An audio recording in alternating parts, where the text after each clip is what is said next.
আসসালামু আলাইকুম সুপ্রিয় দর্শক, অত্যন্ত গুরুত্বপূর্ণ একটি খবর ডেইলি ক্যাম্পাস থেকে খবরটা নেওয়া হয়েছে। আপনারা জানেন, পহেলগাঁওয়ে সন্ত্রাসী হামলার পরে ভারত পাকিস্তান যুদ্ধের রব অবস্থা। যে কোনো সময় যুদ্ধ বেঁধে যেতে পারে, যেমনটা দুদেশেই প্রস্তুত। যেমন ভারত সিন্ধু নদের পানি বন্ধ করে দিয়েছে, পাকিস্তানের আকাশের নিষেধাজ্ঞা দিয়েছে, পরবর্তীতে ভারতও তাদের আকাশ ব্যবহারের নিষেধাজ্ঞা দিয়েছে পাকিস্তানকে, এবং পাকিস্তানের সৈন্যরা ভারতীয় চেকপোস্ট গুড়িয়ে দিয়েছে, এবং ভারতের রাফেল ফাইটার 4টা পাকিস্তানের বিমান বাহিনী ধাওয়া করছে, তারা পালিয়ে এসে চলে গেছে। তার মানে যুদ্ধের শ্বাস এদিক দিয়ে ডেইলি ক্যাম্পাসের খবর, ঘিরে ফেলা হচ্ছে চিকেন নেক, উদ্বিগ্ন ভারত। আসুন দেখা যাক কি আছে। কাশ্মীরের পহেলগাঁওয়ে হামলার পরে কার্যত রাতারাতি বদলে গিয়েছে উপমহাদেশের রাজনীতি। সীমান্তে বাড়ছে হামলার ভয়, এমনকি যুদ্ধের মতো ভয়াবহ পরিস্থিতি তৈরি হলে পারমাণবিক অস্ত্র ব্যবহারের হুমকিও দিচ্ছে এক দেশ অপর দেশকে। ফলে বহিঃশত্রুর হাত থেকে দেশকে রক্ষার জন্য সীমান্তের নিরাপত্তা জোরদার করছে ভারত। এই প্রেক্ষাপটে ভারতে অবস্থানকারী পাকিস্তানি নাগরিকদের দেশ ছাড়ার নির্দেশ দেওয়া হয়েছে। এরই মাঝে জাতীয় সুরক্ষার প্রশ্নে বারবার উঠে আসছে শিলিগুড়ি ও সংলগ্ন এলাকার প্রসঙ্গ, যা চিকেন স্নেক নামে পরিচিত। জাতীয় সুরক্ষার ক্ষেত্রে অত্যন্ত গুরুত্বপূর্ণ চিকেন স্নেক, এর উপর বিশেষ নজর রাখে সুরক্ষা বাহিনী।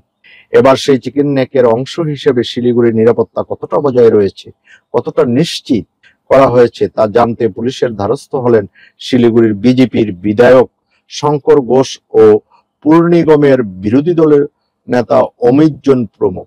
শঙ্কর ঘোষ বলেন, এই মুহূর্তে আকাশে যেমন ঘন কালো মেঘ, ঠিক তেমনি শিলিগুড়ির নিরাপত্তার ক্ষেত্রে উদ্বেগজনক অবস্থা।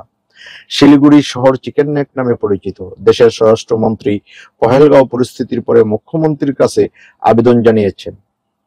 নির্দেশিকা যাই হোক না কেন, যদি কোনো রাজ্যে পাকিস্তানি নাগরিক থাকে তাদের দেশ ছাড়ার নির্দিষ্ট সময়সীমা বেঁধে দেওয়া হয়েছে।